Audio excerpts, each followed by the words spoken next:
কূটনৈতিক সম্পর্ক ছিল। এই চুক্তিগুলো নিয়ে আপনি কি মনে করেন? আপনি তো এই প্রজন্মের একজন রাজনৈতিক কর্মী বা নেতা, ছাত্র নেতা, এই চুক্তিগুলোর ব্যাপারে আমরা যেটা মনে করি, একটা স্টেট টু স্টেট যখন চুক্তি হয়, আমরা মনে করি একটা স্টেটের সকল ক্ষমতার অধিকারী জনগণ। না, সেটি তো ডক্টর জামিল আহমেদ বললেন যে উইন উইন থাকতে হয়, কিন্তু সেগুলো হিডেন কেন? হ্যাঁ, নিশ্চয় এর মানে ভিতরে কোনো স্বার্থ আছে।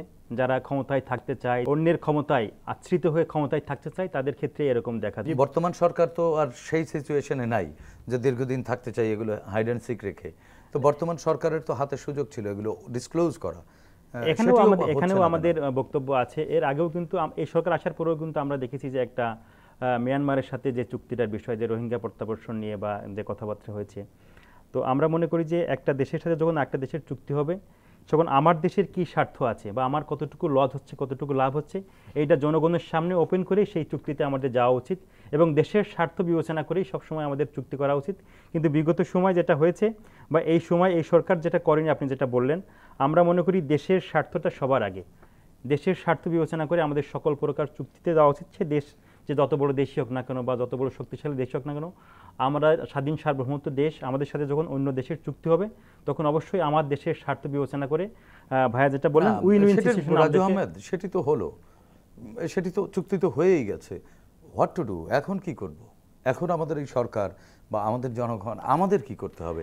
চুক্তি তো করেই ফেলেছে, আমাদের করণীয় যে আমাদের, কিন্তু এখনো অনেকগুলো চুক্তি, যেটি ডক্টর জামিল বললেন, এখনো অনেক চুক্তি রয়ে গেছে। আমি একটা যোগ করতে পারি ভাই বলার পর, সেটা হচ্ছে যেমন ধরেন চুক্তিগুলোতে সবসময় সেফটি ক্লজ থাকে, যে কোনো কারণে যদি কোনো পক্ষ সংক্ষুব্ধ হয় কিভাবে চুক্তিটি সামনের দিনে থাকবে, এগিয়ে যাবে। সেফটি ক্লজ হচ্ছে আপনি কোনো কারণে একটা ভাড়াটিয়া বাড়িওয়ালার মধ্যে চুক্তির মতো, সেখানে ক্লজ থাকে যে আপনি কোনো কারণে 3 মাসের অগ্রিম দিয়ে দেবেন বা সেইটা পরে ফেরত দেওয়া হয়। ঠিক তেমনি আমার কাছে মনে হয় যে চুক্তিটা যেই বিষয়ের সাথে রিলেটেড, বাংলাদেশে যদি পানি বিষয়ক চুক্তি হয়ে থাকে, পানি পরিবেশ বিষয় এক্সপার্ট আমাদের দেশে আছে, তাদেরকে দিয়ে এটা রিভিউ করানো দরকার যে যেই চুক্তি এত বছর আগে হয়েছে সেটা এখনো ভ্যালিড কিনা। 2 নাম্বার হচ্ছে যদি ভ্যালিড না হয়, অথবা ধরেন আপনি পানির কথাই বললেন, জি আমরা তো পানিতে লাভবান বা অ্যাডভান্টেজ পাইনি, আমরা আমাদের ন্যায্য হিস্সেই পাইনি। আজও আমাদের কিন্তু দেখেন তিস্তার পারে মশাল আন্দোলন করতে হয়, সংগ্রাম করতে হয়। তো এই যদি অবস্থা হয়, আমাদের একজন উপদেষ্টা বলেছেন যে পদ্মা নদীতেও যে পরিমাণে পলিমাটি পড়ছে, এটা যদি প্রপারলি ড্রেনেজ করা না হয়, আপনি দেখেছেন নিউজটা, তার মানে আমাদের সামনে কত বড় বড় চ্যালেঞ্জ, সেগুলো রেখে আমরা সেই আদিম আমলের চুক্তি নিয়ে যদি এখনো বসে থাকি, তাহলে দেশের স্বার্থ যে বিকিয়ে দেওয়া হয়েছে সেটি আগামী দিনে এভাবে চলতে থাকবে, রিভিউ করা প্রয়োজন। দেশের স্বার্থ বিকিয়ে দিয়ে কোনো প্রকার চুক্তি আমাদের করা উচিত নয়। আপনারা তো এই প্রজন্ম, আপনারা তো জুলাইয়ে আন্দোলন করেছেন ন্যায্য অধিকার বা দাবি বা এখন আমাদের এই প্রজন্মের যে প্রত্যাশা, আমাদের এই প্রজন্মের যে আমরা প্রত্যাশা করি, সরকার যে সরকারি ক্ষমতায় আসুক না কেন, বিগত দিনে যে চুক্তিগুলোকে ত্রুটিপূর্ণ ছিল সেগুলো অবশ্যই জনগণকে জানার অধিকার আছে এবং আগামী দিনে যারা ক্ষমতায় আসবেন এবং দেশের সাথে অন্য দেশের জন্য চুক্তি হবে, সেই চুক্তিগুলো অবশ্যই আমাদের উইন উইন সিচুয়েশন থাকতে হবে, যে আমার দেশ আগামী দিনে যারা রাষ্ট্র ক্ষমতায় আসবে বা দায়িত্ব জনগণ দিবে যাদেরকে, তারাও তো এক ধরনের ক্ষমতার মোহ বা দেখুন এই 24-এর এই জুলাই আগস্ট অভ্যুত্থানের পরে আমাদের প্রত্যেকটি রাজনৈতিক দলের এবং বাংলাদেশের প্রত্যেকটি সচেতন নাগরিকের ভিতরে কিন্তু একটা গুণগত পরিবর্তন কিন্তু এসেছে। স্বৈরাচারের যে আচরণ ছিল সেই আচরণ কিন্তু কোনো জায়গায় এখন বিদ্যমান নেই। আমরা এই 1 বছরে দেখেছি, হয়তো বা কেউ কেউ চাচ্ছেন, একটা স্বৈরাচার সরকার দীর্ঘ 17 বছর ধরে কিন্তু ক্ষমতায় ছিল, সেই ভাবভঙ্গি অনেকের ভিতরে আছে, কিন্তু মানুষের এই ভাবভঙ্গি থেকে বেরিয়ে আসতে না পারলে আমরা যদি আমাদের যে প্রত্যাশিত বাংলাদেশ চাই সেটা কিন্তু আমরা পাবো না। আমরা মনে করি স্বৈরাচারী আচরণ যারা পোষণ করবে, স্বৈরাচারী মনোভাব নিয়ে যারা ক্ষমতায় থাকতে চাইবে, তাদের আবারও এই অভ্যুত্থানের সম্মুখীন হতে হবে। আমরা এই নতুন প্রজন্ম আমরা প্রত্যাশা রাখি। রাজু আহমেদ, আমরা একটু স্বৈরাচারী আচরণ বলতে আপনারা এই প্রজন্ম কোন আচরণকে স্বৈরাচারী আচরণ মনে করেন?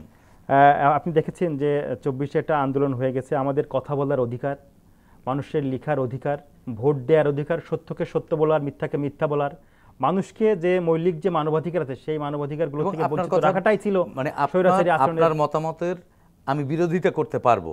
অবশ্যই পারবেন, কিন্তু আমার মত প্রকাশটা করতে দিতে হবে আর কি। সেই স্বাধীনতা, আমার কথার আপনি অপোজিট কথা বলতে পারেন, কিন্তু আমার কথাটা আমাকে বলতে দিতে হবে।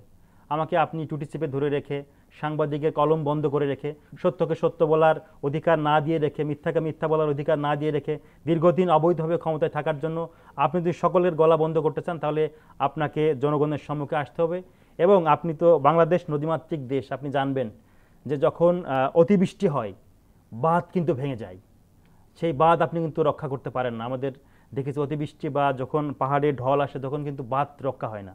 জনগণ যখন রাস্তায় নেমে আসবে তখন আপনি যতই আপনার এই ক্ষমতায় টিকে থাকার জন্য, আপনার মসনদ টিকে রাখার জন্য পুলিশ, আর্মি, র্যাব যাকে জাতীয় দিয়ে আপনি ব্যারিকেড তৈরি করেন না কেন, আপনাকে জনস্রোতে ভেসে যেতে হবে, শেখ হাসিনার মতো করে, মুসলিমের মতো করে, হিটলারের মতো করে ভেসে যেতে হবে। আরেকটু এডিশনাল জিজ্ঞেস করতে চাই, আসলেই কি বদলেছে?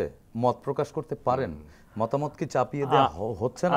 আমরা মনে করি যে এই পরিবর্তিত পরিস্থিতিতে আমাদের সকলেই মত প্রকাশ করতে পারছে, কিন্তু যারা বাধাগ্রস্ত করার চেষ্টা করবে তাদের কিন্তু আবারও এই বিপ্লবের সম্মুখীন তাদের হতে হবে। আমার একটা ছোট্ট সাপ্লিমেন্ট আছে।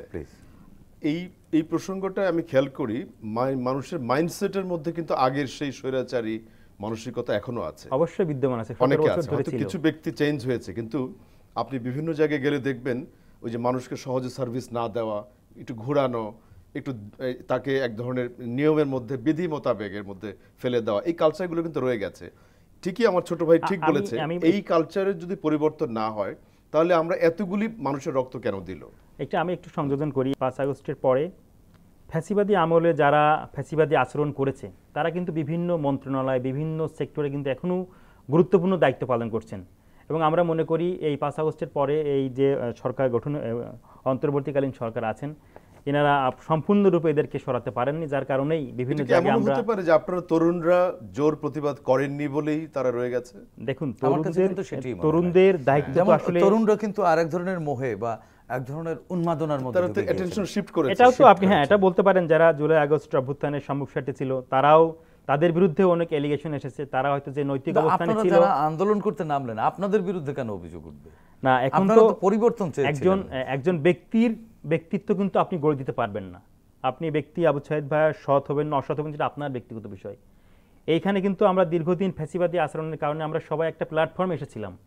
প্ল্যাটফর্মে আসার পরে, রেজাল্ট হওয়ার পরে প্রত্যেকেই কিন্তু প্রত্যেকের জায়গা থেকে তার অবস্থান চেঞ্জ করেছে।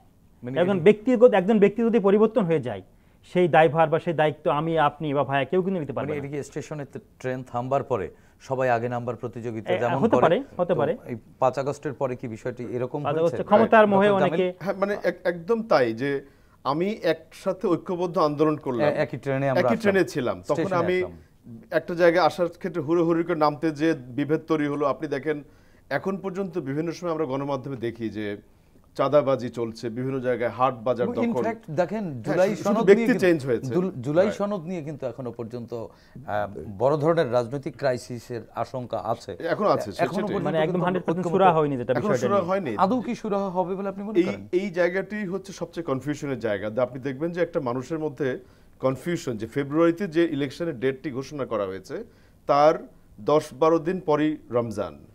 আচ্ছা, তার মানে আপনি কোনো কারণে যে 10 তারিখে একেবারে ডেড এন্ড এটা, ঠিক তেমনি যদি এই আপনার এখন হচ্ছে একটা গণভোটের কথা বলা হচ্ছে এই জুলাই সংস্কার নিয়ে, তারপরে কিছু রাজনৈতিক দল তাদের প্রতীক বরাদ্দ পায়নি এখনো, তারা বেশ কিছু প্রতীক পাওয়ার জন্য রিজিড অবস্থানে রয়েছে, ঠিক 3 মাস আগে, এক্স্যাক্টলি ছাড় দিতে প্রস্তুত 3 মাস আগে এখনো তাই। তো এই দলগুলো বলছে এই বিষয়গুলো সমাধান ছাড়া ইলেকশন হবে না। ইভেন প্রাক্তন যিনি এই ফ্যাসিস্ট সরকার সরে গেছে তাদের বিচার ছাড়া হবে না, এই কথাগুলো কিন্তু এখনো রিজলভ হয়নি। আবার আজকে দেখলাম গণমাধ্যমে, একটু বলে আমি ছেড়ে দিচ্ছি, শেখ হাসিনা আবার কথা বলে ফেলেছেন। আবার ঐক্যমত্য কমিশন বলছে যেই কথাগুলো আমরা রেজ করেছি সেগুলো অটোমেটিক আবার সংবিধানে অ্যাডেড হয়ে যাবে, যদি কেউ এটা ভেটো দিয়ে থাকে তাও ওগুলো কিন্তু থাকবে। তার মানে এখানে কিন্তু সব দল সাপোর্ট দেয়নি এসব ব্যাপারে। নোট অফ ডিসেন্ট দেওয়া ছিল, যেটা বিএনপি মহাসচিব বলেছেন সেগুলো ভ্যাকেট করে, যে নোট অফ ডিসেন্ট গুলোকে বাদ দিয়ে দেওয়া ঠিক হয়নি। তার মানে মোটা দাগের অনেকগুলো বিষয় এখনো রিজলভ হয়নি। আমরা কিন্তু ইলেকশনের ডেট ঘোষণা করে ফেলেছি অনেকটা, কিন্তু ইলেকশন ট্রেনে রাইট, কিন্তু এখন এই ট্রেন কতটা স্মুথলি যাবে সেটি হচ্ছে আমাদের আদৌ গন্তব্যে যাবে কিনা সেটা আমরা পরে দেখব, সময় বলে দিবে আমাদের।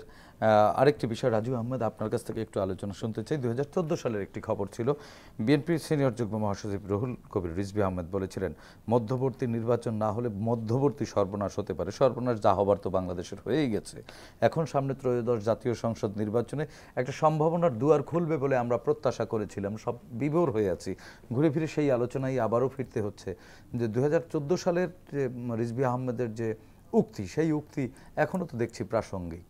আপনি কি মনে করেন? যেদিন সংবাদ সম্মেলনটা হয় সেদিন আমি পার্টি অফিসে ছিলাম। একটা নির্বাচন তো ডামাডোল করে হয়ে গেল আর কি, লামছাম করে শেখ হাসিনা একটা নির্বাচন দিলে এবং বলল যে এটা নিয়ম রক্ষার নির্বাচন, পরবর্তীতে আবার নির্বাচন হবে, তারপরেই এই সংবাদ সম্মেলন বা এই কথা আসছে।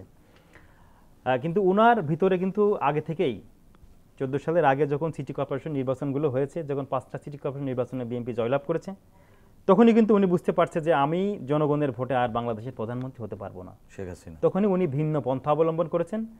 সকল আইন শৃঙ্খলা রক্ষাকারী বাহিনী এবং ভোট চুরি করার জন্য, ক্ষমতায় টিকে থাকার জন্য যা যা করা দরকার উনি তাই তাই করেছেন, এবং জনগণ কিন্তু তার রায়, আন্দোলন সংগ্রামের মাধ্যমে তাকে দেশ থেকে বিতাড়িত করেছে।